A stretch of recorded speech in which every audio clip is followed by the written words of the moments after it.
What is up, guys? It is Turbo here and welcome to episode 124 of the FIFA 13 career mode. We are currently with Sevilla and we have two league games for you today. We have Valencia at home, I think, and then Getafe away. But I've had just over a month at Sevilla now, and I felt that it was time to show you the squad report. And here we go. Diego Alves has gone up one. Cicinho's gone up one. There's not actually many players that have gone up more than one. And actually, there's not many players that have gone up much at all. You know, this guy Bottia, he should have gone up by now. I am expecting him to get to an 80 soon. Fazio should be getting to an 80 soon as well. Coke is surprisingly going up. His interceptions are quite good. Medel is a beast. I hope he keeps growing and growing and growing. He's only 28. He still has a few years left in him. Trokowski I might try and sell in the next transfer window. Rakitic will be staying with me forever. I love him. Navas will never ever be leaving Sevilla. He is going to be my main man for quite a while. Mayuka is a beast. He should be going up to 82 pretty soon if he keeps scoring goals. Perotti should be going up to 83, 84, 85 in the near future if he keeps his excellent form up. Xavi Hervas here doesn't really play much, so I don't expect him to grow.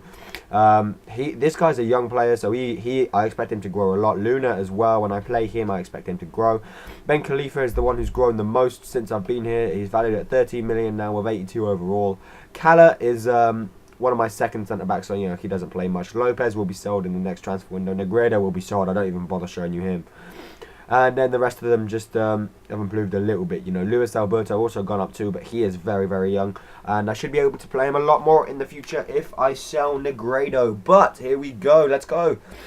Valencia at home, and the only player we have to look out for on the other team is Soldado. But I tried something different this game. I tried putting Ben Khalifa, the centre forward, in the striker role, having my two wingers, Navas and Perotti, either side of him. And well, Valencia could have gone in front in the first 5 minutes there, but then they were caught on the counter attack. And look at this, Perotti, who isn't really the quickest of players, manages to burn past Rami and just smack it straight into the back of the net. And Diego Perotti gets his like 7th goal since I've been here, probably 8th now. He scored a hat trick. He scored 2 goals on 2 occasions, and he's got another goal here. He's got some more. He has just been the main scorer for Sevilla, and I love him.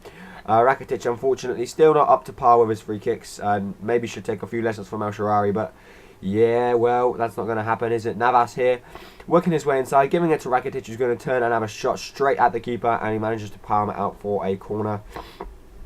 And the corner was swung in by Rakitic himself, and Ben Khalifa managed to win the header, came off the defender, and bounced straight into the path of the keeper, Guaita, who managed to catch that shot from Rakitic as well. But we move into their attacking now, and we managed to pick out the cross from Soldado, to Soldado. We managed to block it, and the incoming one, Coke, managed to clear it, and eventually, you know, the ball went wide, but it was very lucky Soldado didn't score there. We needed another goal. I felt Valencia were attacking me a little bit too much. They are a dangerous team in the top 6, of course, so we need to be at our top, and unfortunately Soldado manages to go through and score a beautiful little turn in there to beat the defender, and my centre-back wasn't across quickly enough to cut it out. We did move into the second half with the first chance, but Navas fired miles over, and after that I was like, no, time to make some substitutions, and I bought off Rakitic, surprisingly. But the reason I bought him off is so that he has fitness for the next game. He is my main man in midfield, but I just felt like he wasn't performing this game, so I bought on Campagna for Rakitic,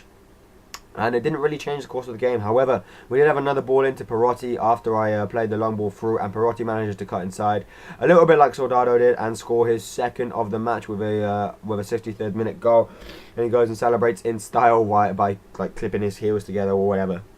Never seen anyone do that celebration in real life in the Premier League, I must say.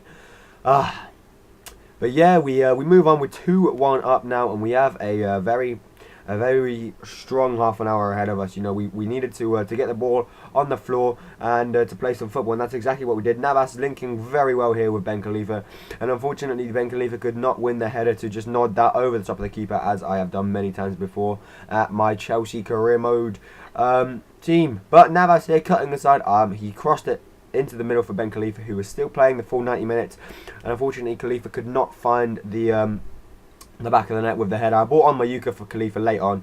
Actually, I think I bought on Mayuka for Perotti late on, and it didn't really change the course of the match. Of course, we did have another fast striker on the pitch, so you know, we were very active going forwards, I must say, towards the latter end of the second half and of the game. But then the final score was actually 2-1, as you're going to see here. We do have one more chance. Mayuka just trying to finesse it in, but it was never really going to go in from that distance.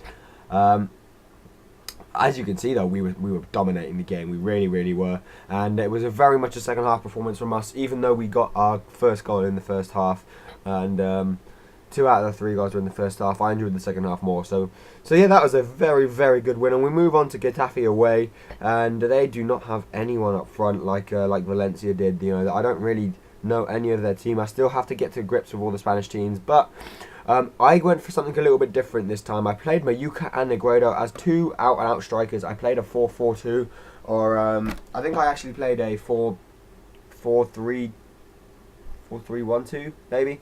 I'm not too sure. But I played 2 strikers up front, and it worked out quite well for me. You know, we're creating a lot of chances, and my main men up front, Mayuka and Negredo, were putting a lot of the effort in to get on the end of the balls from the crosses, get on the end of the balls from the passes that they played to each other. And eventually this goal came about, and I was like, yes, my formation is working. And basically it was a fantastically taken goal by Mayuka. But the reason I tried to switch formation up is because, you know, at this point in time, I have 2 strikers on the team sheet. You know, I have Negredo and Mayuka. Both are very good. Negredo in the air is excellent. Mayuka on the floor is excellent. So I thought if I play them together, it will not only keep both of them happy, but it will also mean that their form will go up, their value will go up, and eventually when I go to sell Negredo in the summer, I can sell him for a little bit more money than perhaps I will at the moment, because if you have noticed, I'm much more keen on Mayuka and Ben Khalifa rather than Negredo, simply because Negredo is a little bit too old for me at this point in time. But Mayuka with the overhead kick was never going to go in. He's not an El Shaarawy, let's face it, but he is my favourite out-and-out striker in this game so far, and I have played with the likes of Torres, Falcao, who else? Marvin Sordell. Well, you can't really compare Sordell to Torres and Falcao, but whatevers. I really do like the Sevilla team, the way it's working out. I did make the triple threat substitutions, bringing off Navas and Perotti so that they are fit to play the next game, and it didn't really change the course of the match, although Negredo did have a chance to smack that one into the back of the net. I played Luis Alberto on the wing, and he didn't really get into the game a lot for me, so I'm going to have to look at maybe playing him as a possible striker or a centre forward in the future. I might refer back to the 4-3-1-2 formation that I had right at the start of my Chelsea days. It wasn't for very long, but not my Chelsea days, so my Southampton days, where I played El Shaarawy, and then I played 2 strikers up front with the likes of, I think it was Jay Rodriguez and Ricky Lambert at some point played together up front, and then the hole behind them was El Shaarawy, so I might have a look at that, see how that plans out. But then of course I have no room for wingers, and my wingers are incredibly important in the Sevilla team, as we move just 6 points behind Barcelona. And you know, we had a massive 10-point gap to fill at one point. We've got it down to 4, so hopefully if Barcelona drop some points, we can catch them up in the title race. Sevilla ourselves, you know, we have a 6-point lead on Real Madrid, as you can see there. So the title race is still in contention. You know, it's still pretty close. Obviously not as close as the Barclays Premier League, but it's close. Anyway, guys, thanks for watching this episode. I hope you enjoyed it. Make sure you like, comment, and subscribe. And apart from that, I will see you guys tomorrow with the next video. Bye.